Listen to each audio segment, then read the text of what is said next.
First off, I want to apologize. My throat is, I can't say sore, but you can definitely tell I've been yelling a bit. Not necessarily screaming, well, screaming for different things, but we'll get to that a little bit later. So, you're probably wondering, Owen, where's your content? Like, you're not putting out anything. And my response is, well, don't worry, things are coming soon. I do have video of a lot of things. I have Scare Zone video, I have Academy of Villains video, and I am very fortunate that the other members of the Elite have provided me with just those things. So that means I can enjoy myself a little bit more than I normally would trying to film everything. So you'll get it, it'll just be done a little bit differently. And maybe, gasp, actually edited for a change. So, this is another thing. And I'll cough a bit in this video, my apologies right away. I will state right now that this is the first time you are actually getting to see my room at Cabana Bay. I will have a room video of you guys very soon, for you guys very soon, not of you guys very soon. I guess I could have a room video of you guys. That's just kind of weird, so no. I mean, we know each other pretty well, but I mean, that's just kind of bizarre. But still, I will state right now that your room video for Cabana Bay is coming very soon. But I'm trying to relax a little bit in preparation for tomorrow.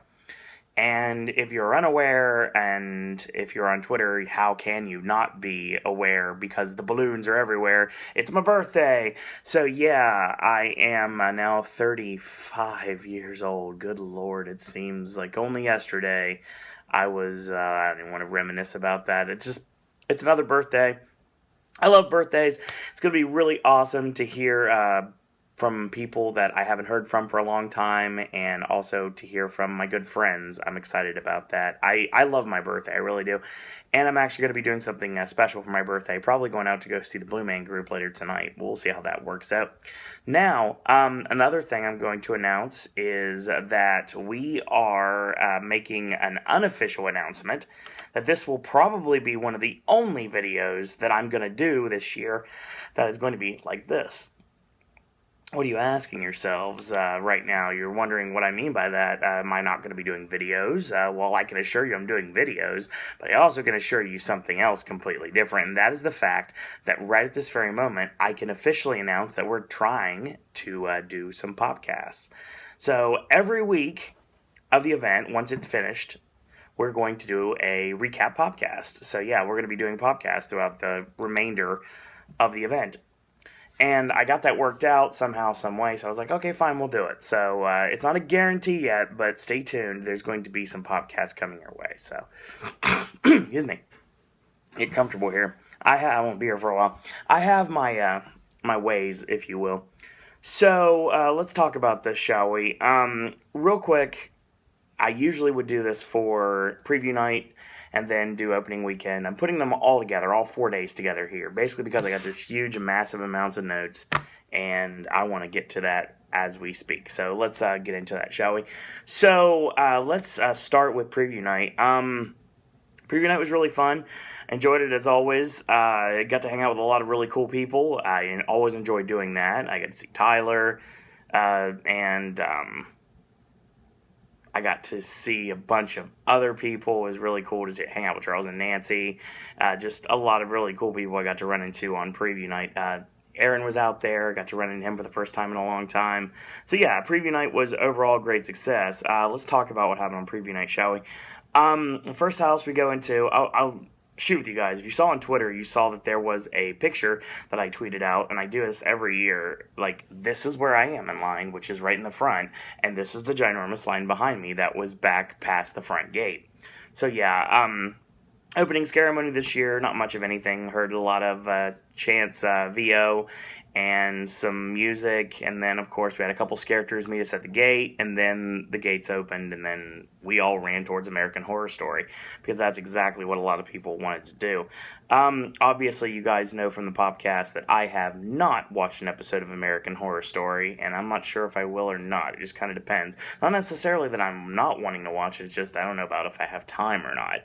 Probably something I could do in the off season, if you will, because I need something to do in the off season, obviously. So, my first impressions of American Horror Story, very interesting. And I'll state right now that with Walking Dead, I will also state that it was something that I didn't know anything about, and that kind of hurt my enjoyment of the maze. For some reason, American Horror Story was the polar opposite. I actually enjoyed it more because I did not know what was going on. I thought that was really cool, and I really enjoyed the maze. A lot of really great stuff. It was nice to seeing some really cool characters in the maze. The only character I had any mention of was Twisty. That was cool, and I saw Twisty several times. That was fun, and the addiction demon, yeah, the drill dough, if you will. Yeah, it's just a nice little in the actual house, and not something that was a projection or anything. It was actually in the house. It was pretty cool. I did not think they'd go there, but they did, and then that was pretty awesome. All like the rubber man and everything. I mean, I got shot at a bunch of times. It was pretty cool. Ethel and Mordrake, super awesome and freak show. Hotel kind of fell off a little bit, but it was all right. I mean, the Gagas looked amazing. And hearing Hotel California and Hotline Bling and the Kill Bill whistle, I mean, I didn't really have an idea of what was going on, but actually that worked this time. So that was really cool that I got to experience that first. We went on to The Exorcist next. This was a house that I've been wanting to see for a long time, and I wanted to see how they were going to pull it off. We've been talking about all the various things we could possibly see inside this house, and a lot of the things were covered. Of course, you cannot cover half of the things in there because of the very risque content, but it definitely delivered, and then some. The facade, absolutely breathtaking. Going through and seeing the house for the first time, it took me back to Halloween Horror Nights 23 with An American Werewolf in London, walking into the soundstage and seeing the slaughtered lamb for the first time, seeing the house in Georgetown and hearing that VO and seeing the fog and the lamplight is just amazing. The Regans, absolutely intense in your face. For some reason, there were a couple of them that looked a little bit more excited than tortured, if you will, if you know what I'm saying there. Yeah, there's some great stuff in this. I really enjoyed it. Exorcist was on point and has been pretty much the entire run. I've not got a bad run through this house, and it will continue to be the same. And then, then we went to Ghost Town, Curse of Lightning Gulch. First off, oh my god, this is House of the Year, and it'll just get better and better. It will just get better and better, and this is kind of giving away my rankings, but still, I'll do it anyway. I will state right now that my run-through of Ghost Town, like I see in the train car, and the fact that it rains in Lightning Gulch, I mean, literally rains. I mean, I'm not talking like misting effects. Like, it feels like you're getting rained on. It feels like you're outside. I mean, the sets, the scenic, my God, it's brilliant. And everything is just so atmospheric. I just love every second of it, and being in Ghost Town just always makes me happy. And it is the original that I've been saying for the entire run. Right before we actually got to all the event itself, when we were doing the Popcast, I would state that this feels very much like Knott's. Well, going through this especially felt like Knott's with a bigger, more extravagant budget. And I loved every second of it. A lot of great things. And there's some Easter eggs in there. There's a nod to Jack in there. And there's a nod to the storyteller in there. There's a nod to the caretaker in there. There's really good stuff there. So yeah, if you get a chance, check it out. Primo house. Went over to Krampus. This is the house that was really anticipated by a lot of people after last year. Michael Dougherty basically created a world that was really good in dark comedy and a nice festive horror film that's a nice companion piece to his magnum opus, Trip or Treat. Wow. That's funny because that's kind of reminds me of the drunk people online.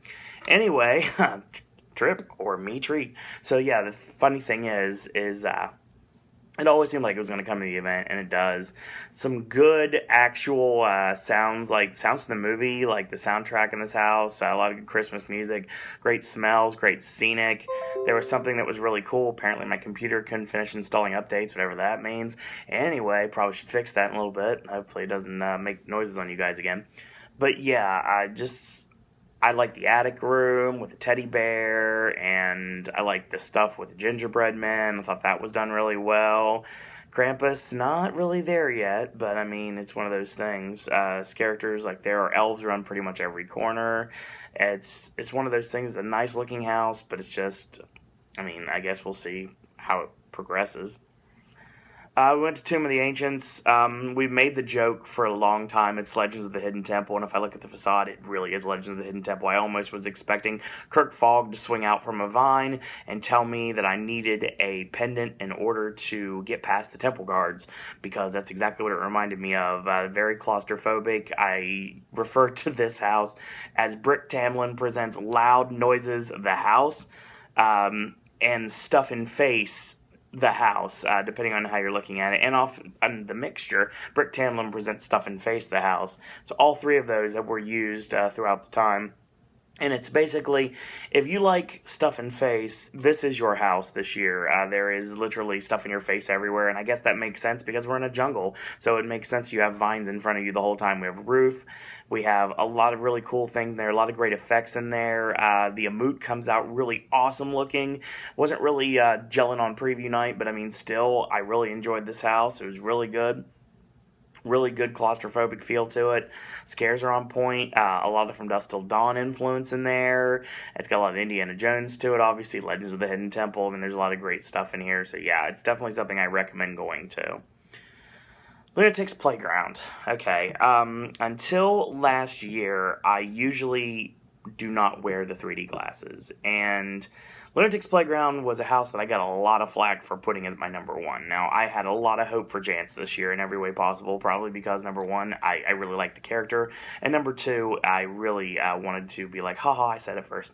But other than that, I put a lot of everything into the fact that I was going to,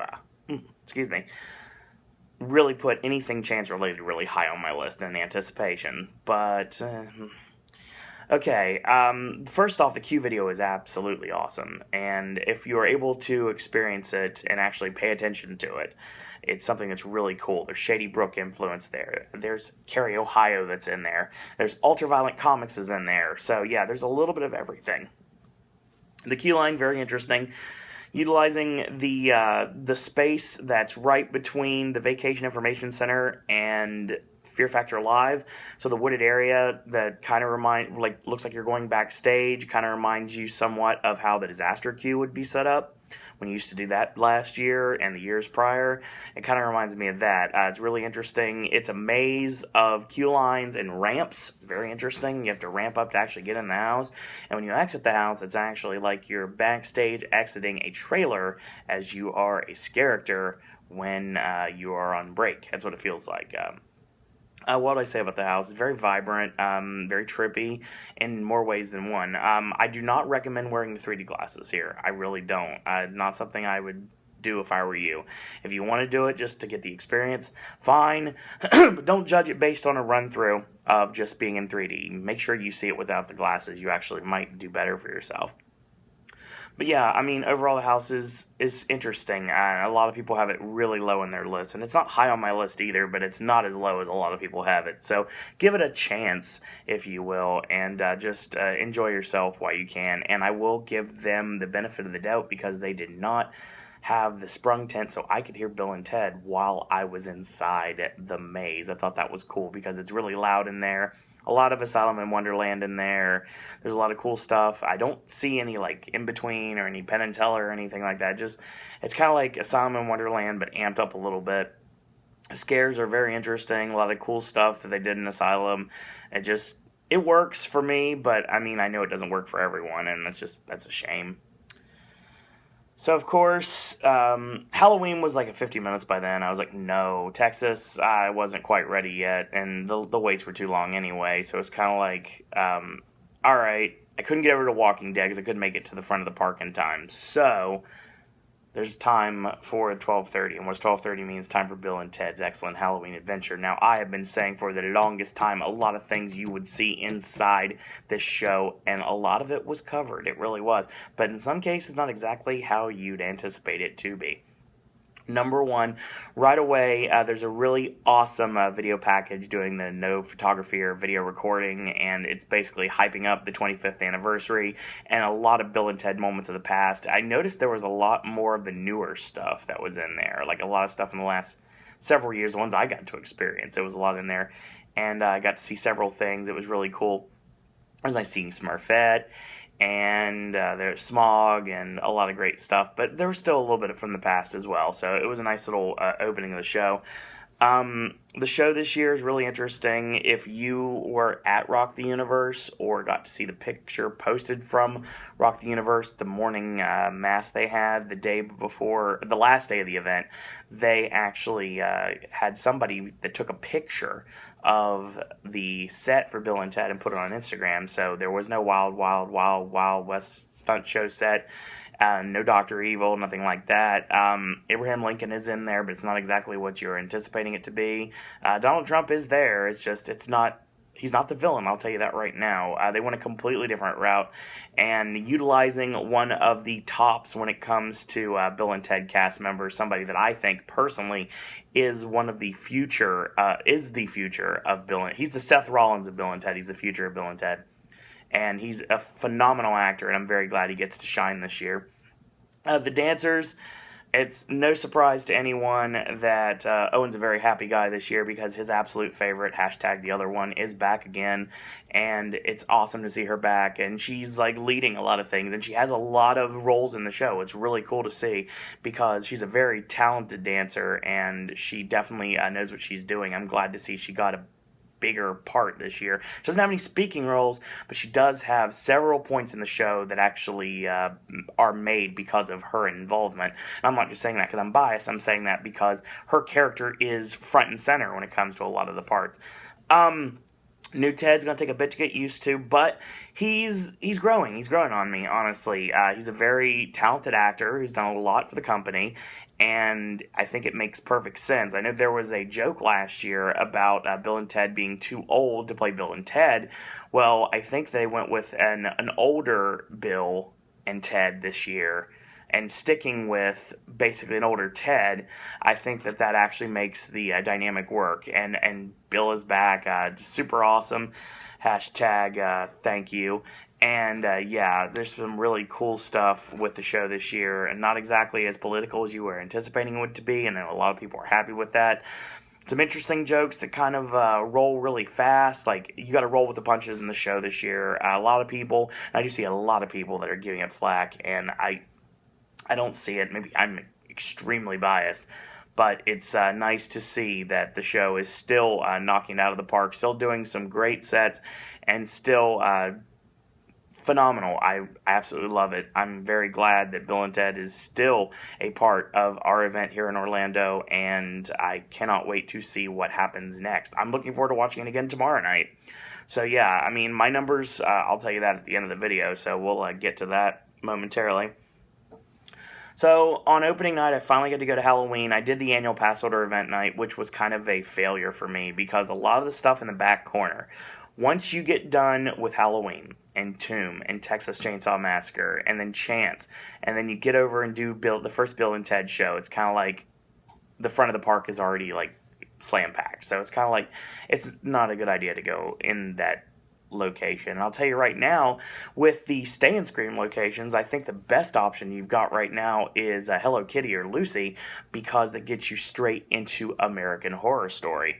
Finnegan's this year will walk you to The Exorcist or The Walking Dead. Ghost Town's not as open until 6:30, so you got a little bit of time to wait on that. Which means if you do the Lucy hangout and Stay and Scream there, you're able to get into both American Horror Story and The Exorcist right away. So yeah, then you can like make the loop. But yeah, Chance's Diagon and Springfield is the back corner. So yeah, that's what we've got this year. So it's a lot of interesting things. So I finally got to do Halloween. I really liked this house a lot. I loved 24, and that was one of my favorite houses of all time, as everyone knows. Got to go through it, just me and Joe. That was pretty awesome. And I'll tell you right now, it just did not disappoint a bit. There's a lot of Myers in this house. I mean, a lot of Myers in this house. Like, he's literally everywhere. He's even in the dumpster. And that's a meme that's going around now. And a lot of things that theme park Twitter are really throwing out. I like this. I like the fire effects. Thought that worked really well. Walker's in a hot tub. That hot tub is not necessarily back. They're doing something different with that. So I thought it worked really well. The Michaels, all on point. Good stuff. Soundtrack, phenomenal. The lorries look amazing. The transition from the end of your maze lap on 24 all the way to the hospital, the Haddonfield Memorial Hospital. Great stuff, absolutely stellar. I love this house, and it will definitely be in my top 5 probably throughout the duration of the event. And yeah, that's what we've got for Halloween. So, okay, I got to watch Academy of Villains House of Fear on opening night. A lot of people are raving about this show, and justifiably so. It is a very stellar, very fast-paced, high-energy experience, not a show, an experience, that mixes a little bit of the Jabberwockies, a little bit of Cirque du Soleil, a little bit of magic, and a little bit of music. So yeah, you got a little bit of everything in there, and I think it's kind of ironic that in the towards the middle of the park, you have a finale that involves a song from Wayne's World, and in the back of the park, you have obviously Bill and Ted. So I thought that was kind of cool, and it plays really well with the verses we put out on this network last Sunday. So yeah, there was no coincidence what time I put that out. So yeah, that's something I really enjoyed. Really, really great show. It flows really well. Definitely something I think is going to be at Halloween Horror Nights for years to come. I do think that this is going to end up being our second show from now on, and it deserves to be. It's really good. If you're not a dance fan, I wouldn't necessarily, I wouldn't skip it. Even if you're not a dance fan, I still think that you probably should at least check it out once to see how it feels. And same with Bill and Ted. If you heard all the rumors and all the messages and all the people complaining about the show, just watch it for yourself and see what you think of it. Everyone has their own opinion, but your opinion may differ from theirs if you watch it yourself. So, yeah, it's a really good show. I mean, I'm really burnt out on Evanescence, but it actually brings me back to it, and it's really cool. I really enjoy the show, really done well, and kudos to Academy of Villains for being the new second show at Halloween Horror Nights, and we hope that you return next year, and I'm sure that you will. So, I had some issues, which I'm not going to go into here for reasons. And somehow, some way, we'll just put it that way, after Academy of Villains, I talked to Legacy for a bit. That was cool. And me and Diego were, we're walking towards the front of the park. It was like, okay, let's go to Ghost Town or Bill and Ted. And I was like, okay, fine, let's go to Ghost Town, then Bill and Ted. That makes perfect sense. So we run into TJ Manarino, and we chatted with him for a minute. And lo and behold, bing, bang, boom, somehow magically, we are going through The Walking Dead with TJ Manarino. And that's the first time I got to see Walking Dead. Now, if this is the swan song for The Walking Dead, I wouldn't be shocked.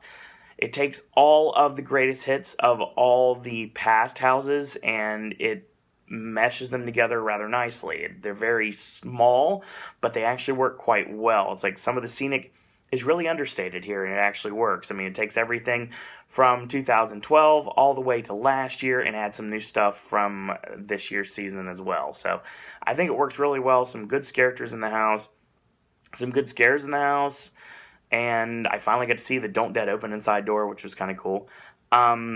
Going with TJ was just absolutely awesome, and I hope that I get to somehow go through with Patrick and Mike later this year, and that would be really cool. Hopefully I can work that out. I guess we'll see what happens in the next several months. I guess you would say, not several months, several weeks, I guess you would say in this case. I can't say several months.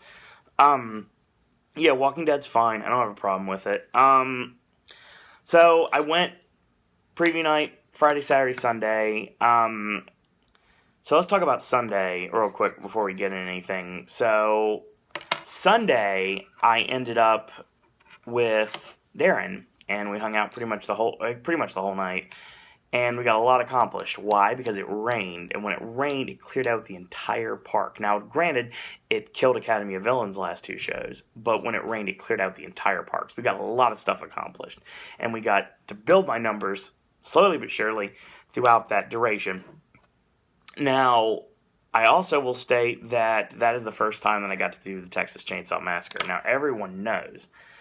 For those of you out there who have been watching the Popcast, this is coming as no shock or no surprise to you, but I'm not a Leatherface guy. Never have been a Leatherface guy, never will be a Leatherface guy. But I will say I've been kind of desensitized to the sound of chainsaws because of Halloween Horror Nights. It kind of helps me in this.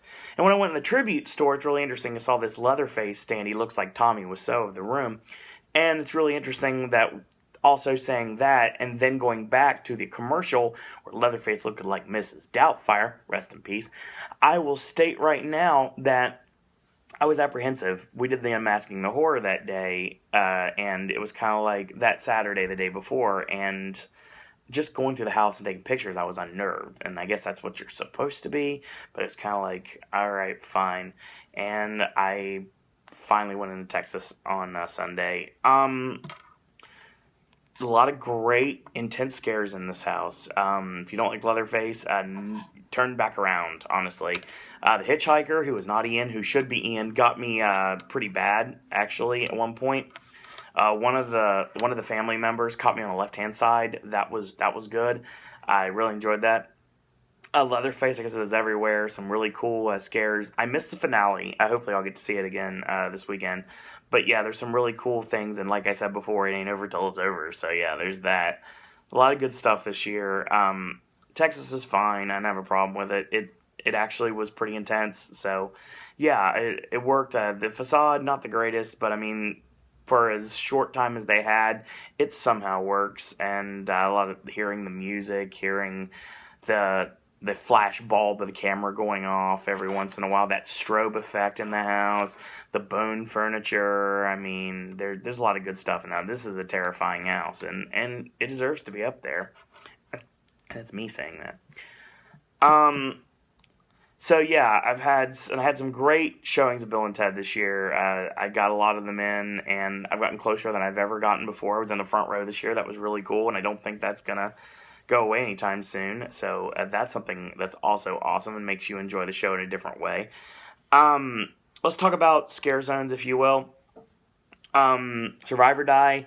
I said on preview night it is Acid Assault and mixed with Mad Max, but quieter.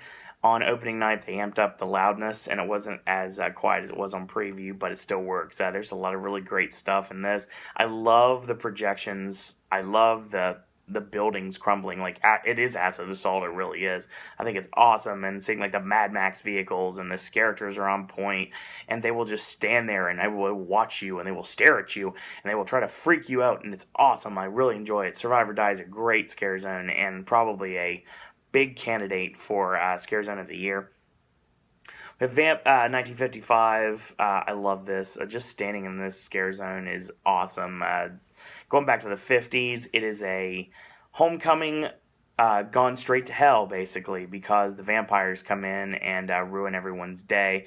A lot of really great characters inside this. The aesthetic of this is phenomenal. I love the two floats. I love the music. The ambient music works really well. I love the 50s music, the 60s music. It works completely. Now, granted, it's like early 60s music, but mostly it's 50s music. Some great stuff here, and it's an awesome scare zone to walk through. A lot of great interaction with the characters this year and with the principal. And there's some great show scenes that are interspersed throughout this entire scare zone. There's some really cool stuff. And I will say that there's a little bit of bleed over from Academy of Villains, but not too much. I mean, it actually does work a lot. So I really enjoy the scare zone greatly, and I wish I was able to spend more time. And I just will this weekend. We move on to Dead Man's Wharf. It's too close. It really is. The boat looks amazing. The fog, just the characters, they're all ginormous.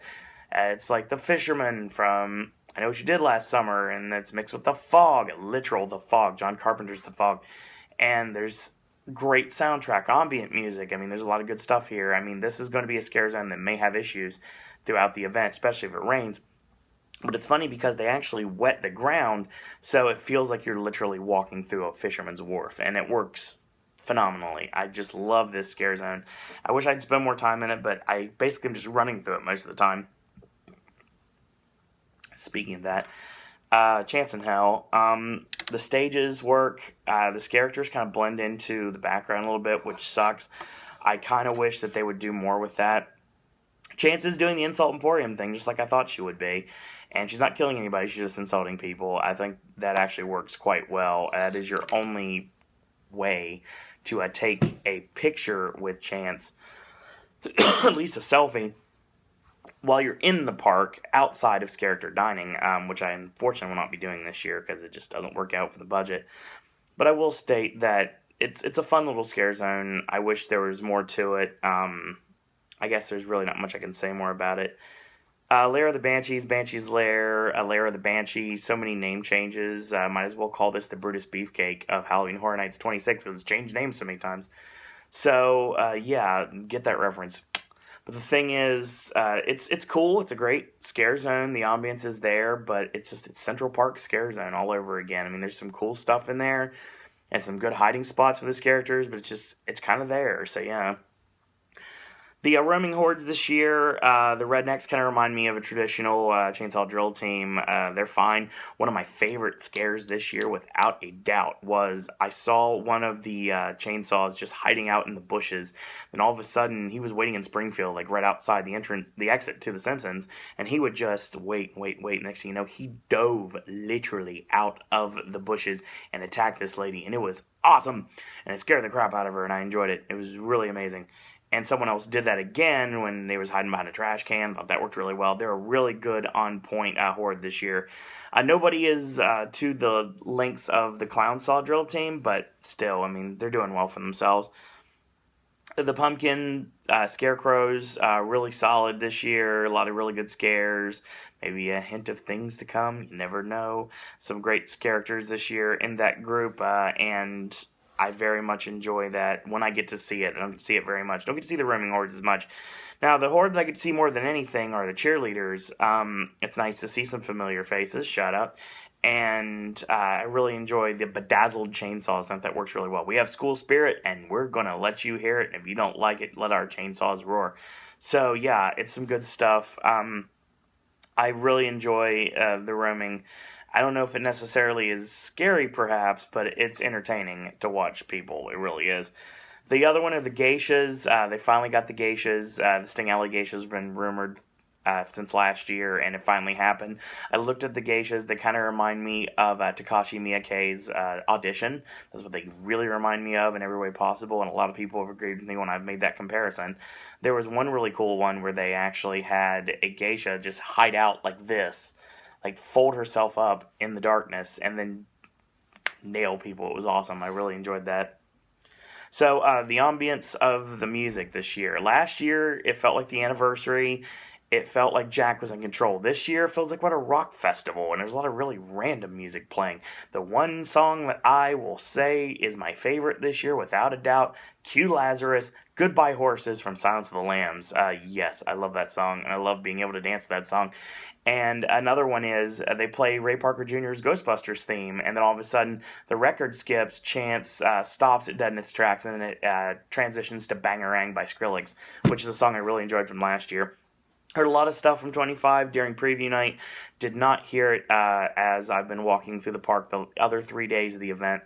But yeah, some good stuff, to say the least. This is a very good year, and hopefully we got some more merch to come. I know we just got Michael Myers vinyls that are out now. There is a big rumor right now that we are possibly going to finally get our Chance vinyl by October, but we'll see what happens with that. Fingers crossed that actually happens.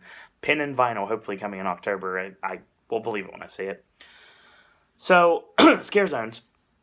Real quick, let's talk about... Okay. My number 5 is Lair of the Banshees. I don't get to spend enough time in it. I don't. Some good stuff in there, but I don't get to spend enough time in it. Really dark, really disorienting. I really enjoy that. The ambience is great. A lot of great low-lying fog. Some good scares in there, but it's just, basically, it's kind of a walkthrough, and I hate that. But I guess that's how it's going to be. I guess we'll see how it improves this weekend. My number 4 is Chance in Hell. Like I said before, Chucky's Insult Emporium meets like a very low-key version of Psychoscarapy from last year. Some cool stuff in this scare zone. I saw some Joker masks, some like skinned Joker masks. I thought that was really cool. Some good stuff here. Chance is on point, always interacting with everyone. The stages are really cool, and there's a lot of really cool stuff on the stages, so if you get a chance to check those out, I would definitely do that. My number 3 is Dead Man's Wharf. Like I said, I get to walk through this a lot, but basically just to get to Bill and Ted. I will state right now, there's a lot of really tall characters inside of this scare zone, and other than the claustrophobic feel of having the boat be so close to all the props and everything, San Francisco always seems to be the one that gets kind of shafted a little bit because of the way everything is placed. But I think it does work, and I do think it's really awesome to see the lightning effect go off. And when the lightning effect goes off, you wonder always, is it real or is it just part of the scare zone? Especially given the fact that it's hurricane season here in Orlando. So, yeah. That's one of those things you have to look at. But yeah, some good stuff in here.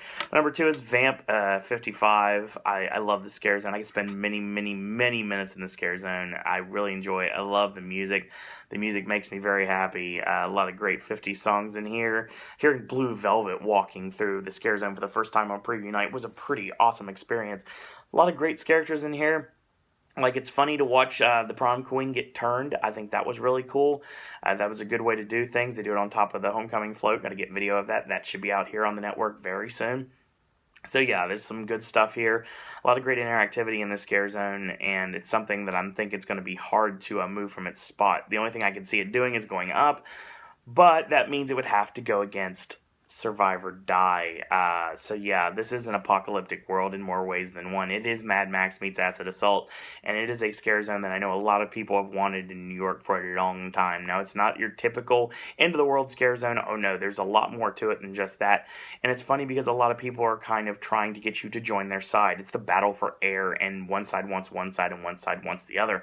And it just works so well. I really enjoy how this scare zone came out, and I like it even more than I thought I would, honestly. It's definitely not even, at this moment, it's not even low like I thought it would be. Like, I thought it would be a really low scare zone, but once I started hearing things and I got to see it for myself, see the props and everything, it actually went up tenfold. So yeah, that's what I have for that one. I guess what you would say when it comes to the roaming hordes, my number 4 would be the Rednecks or the Bubbas, the traditional CDT. They're really good, but they're not. Actually, no. I'm reading my list wrong. My number 4 would probably be the cheerleaders. I enjoy them, but they're not really that scary. I guess we'll see where we go with that one. My number 3 would probably be the geishas. Some good scares there. My number 2 would be the scarecrows, and my number 1 would be the original traditional CDT. Basically because, for all intents and purposes, I've seen the best scares come out of those because they're not really seeing them coming. Okay. 37 in a row minutes into this video.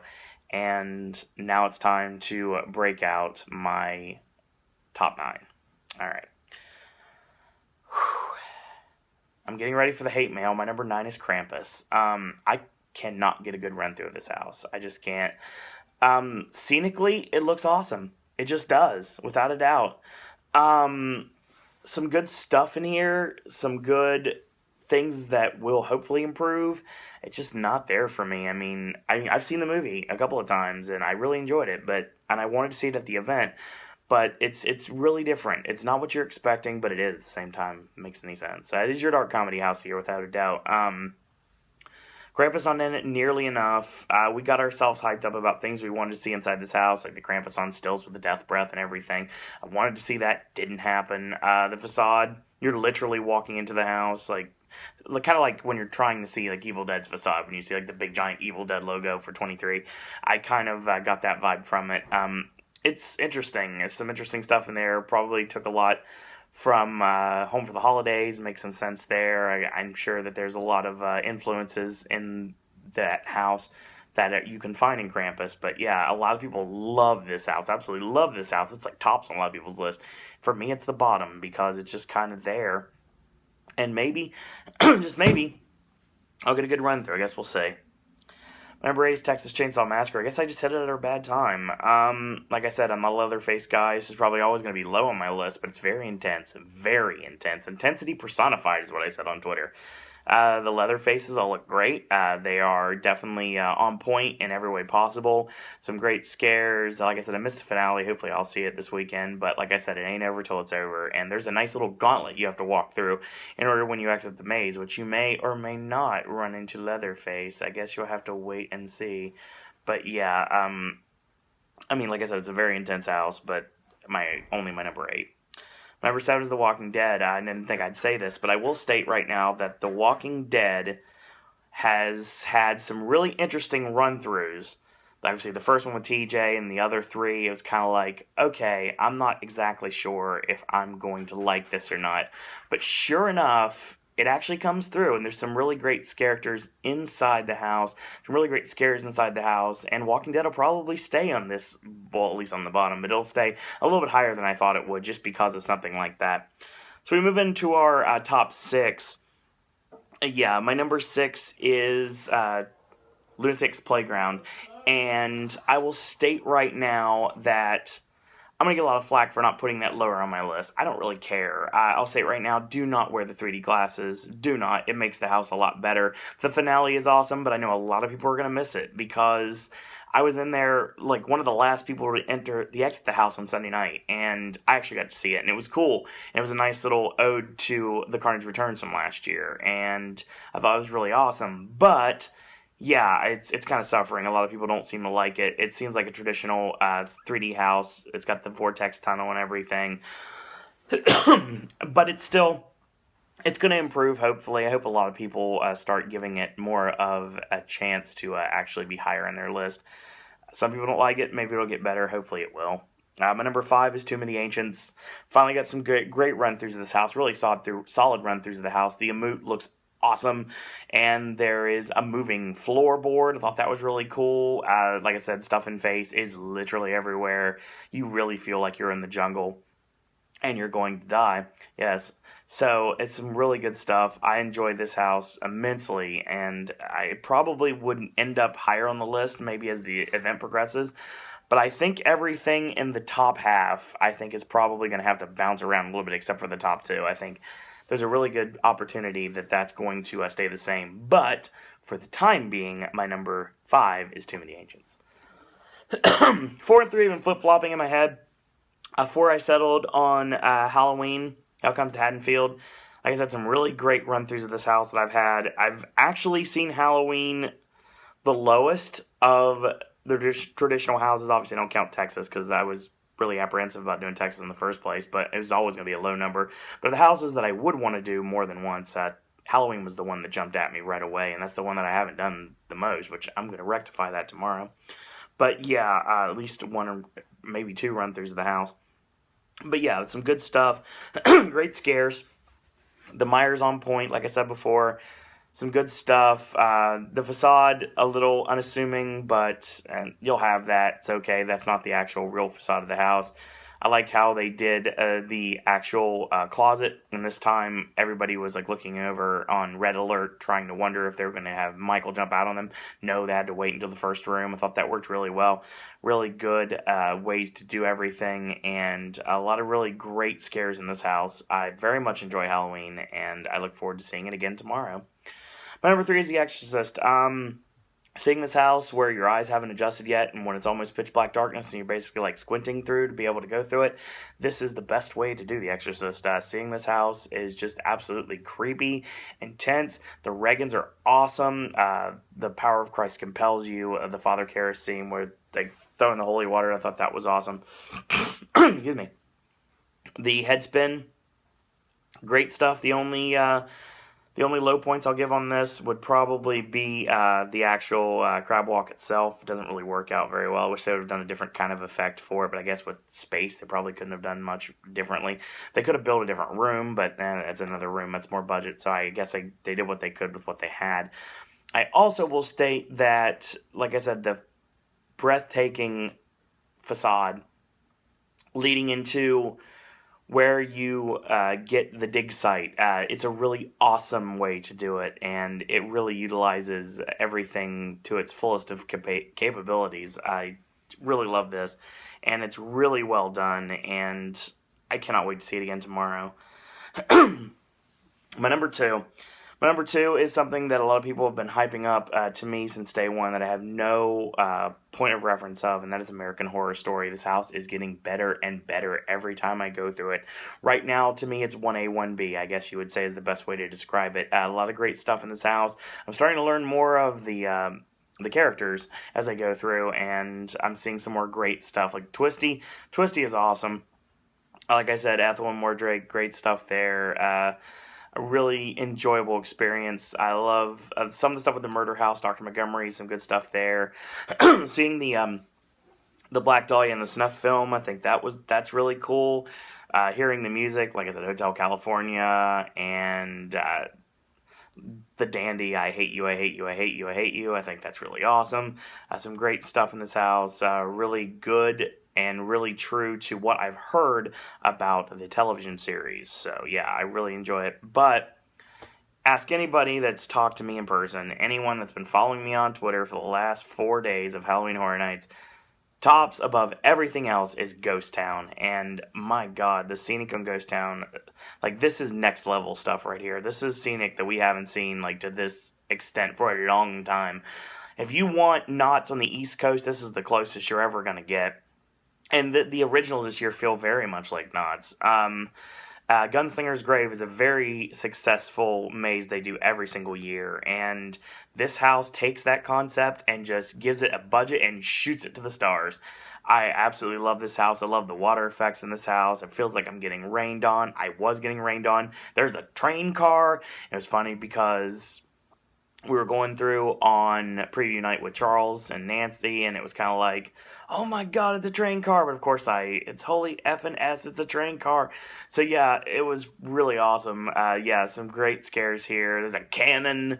There's all sorts of really cool things. There's some great characters in this house. There's a nod, like a very loose nod to Django, just like I was hoping there would be. I mean, there's a lot of good stuff in this house. This house is tops in every way possible, and everyone that is part of this creation of this house should be giving them the Barry Horowitz pat on the back right now, because they have knocked it out of the park in ways that I hadn't even fathomed were possible.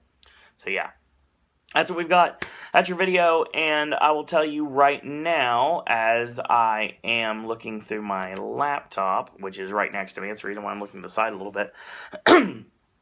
We will be doing, I'll let you know when the podcasts are coming. They are coming, but I don't know exactly when yet, so yeah. A lot of good stuff this year, and so if you haven't been in the event, I hope to see you guys and girls out there in the fog this weekend. I will state right now, this weekend is the start of our Popcast Network Meetups for Halloween Horror Nights 26. This Saturday, we will be meeting up at Toothsome Chocolate Emporium at 1 p.m., and we're going to be partaking in chocolate indulgence, and then after that, we're going to be going to Halloween Horror Nights. On the 30th of September, we are going to be going over to Islands of Adventure and doing an Elite Park Day, and then we're going to do Horror Nights that night. And as I'm looking on the list right here, yeah, there it is. October 1st, the next day after that, we're going to be doing our first big meetup that everybody really wanted to do, and that is Galaxy Bowl here at Cabana Bay. So yeah, that's going to be where you can go bowling with the Elite. Should be really fun. We're going to be doing mini golf at Hollywood Drive-In Golf on the 7th of October and the 15th. On the 7th, I believe we are going to be doing, let me make sure that's right. Yeah, that's right. On the 7th, we're doing the horror course, and on the 15th, we're going to be doing the sci-fi course. So look forward to that. And another thing I will state right now is we are going to be moving on to the 21st. The 21st is going to be going to my favorite restaurant, the Hard Rock Cafe, and then Halloween Horror Nights.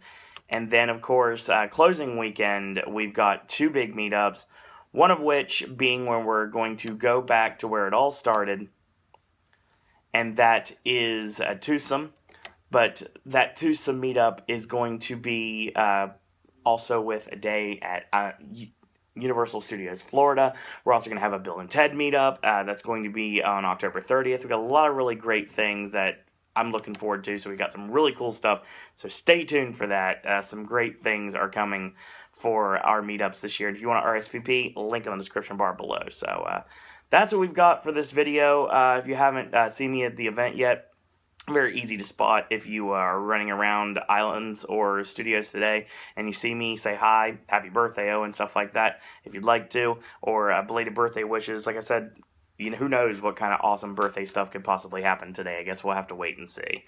So that's what we've got for this week. See everyone out in the fog, and I will do another video next week, talking about Thursday, Friday, Saturday, and Sunday of second week of Halloween Horror Nights 26. And who knows, very, very, very soon you will be getting another Popcast. So yeah, so if you're able to go to the meetups, awesome. RSVP and let us know that you're going to be able to be there, and we're going to have a great time this weekend. So in the meantime, follow some really awesome people on social media. Their links in the description bar for the Elite and other really awesome people will be also below you, so you can check those out. So I want to thank you guys and girls out there for watching, and until tomorrow, boys and girls, that's all I got to say about that.